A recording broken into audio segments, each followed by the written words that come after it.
আজ তো সরস্বতী পূজা, তাই সকালবেলা স্নানটা করে নিলাম। তারপর পাড়ার পুজোতে ঘটের জিনিসগুলো নিয়ে চলে গেলাম। ওখানে গিয়ে দেখলাম যে দিদি ওরা কাজ করছে, তো আমিও হাতে নাতে কাজগুলো করে দিচ্ছি। তারপর দেখো এদিকে সরস্বতী মূর্তিটা দিদি আর পাড়ার বোন ভাই বোনরা মিলে এনে রেখেছে।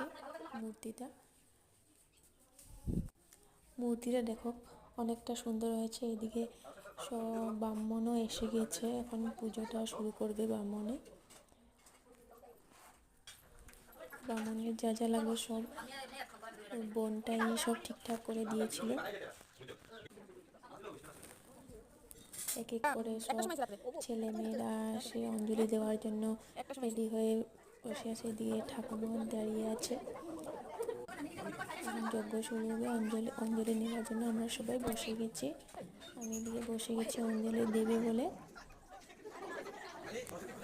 এদিকটা দেখো সবাই আমার অঞ্জলি দেওয়া হয়ে গেছে। প্রসাদ নিয়ে এখন বাড়ি চলে এলাম। এখন আমি কিছু রান্না করে নেব, তারপর ঘুরতে যাব। তো এদিকে দেখলাম হাজব্যান্ড এখনও উঠেনি। ওকে বললাম যে উঠো, 10টা বেজে গেছে। তো এখন আমি রান্নাটা সেরে নিচ্ছি। ফুলকপি আলুর তরকারি বানিয়ে নিলাম।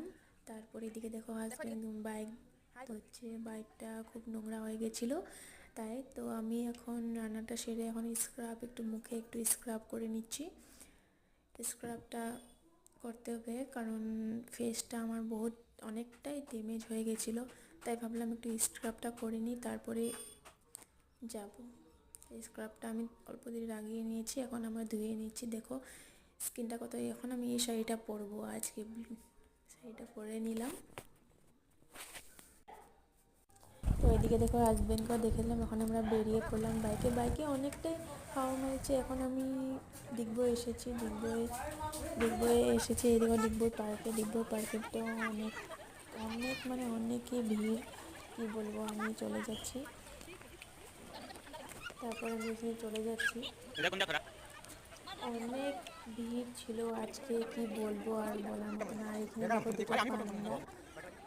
আর দেখো এখানে দোলনা ব্রিজ, এখানে আমি কখনো উঠিনি, তো আজকে ফার্স্ট টাইম উঠলাম। আর এখানে চাঙ্গরে উঠে নিলাম আমি। চাঙ্গটা খুব সুন্দর ছিল। আর এখানে একটা অ্যাম্বাসেডার ছিল। তারপরে খুব খিদে পাচ্ছিল, আমি চানা খেলাম। তারপর আসলাম ফাস্ট ফুড কিছু খেতে, চাউমিন আর মোমো।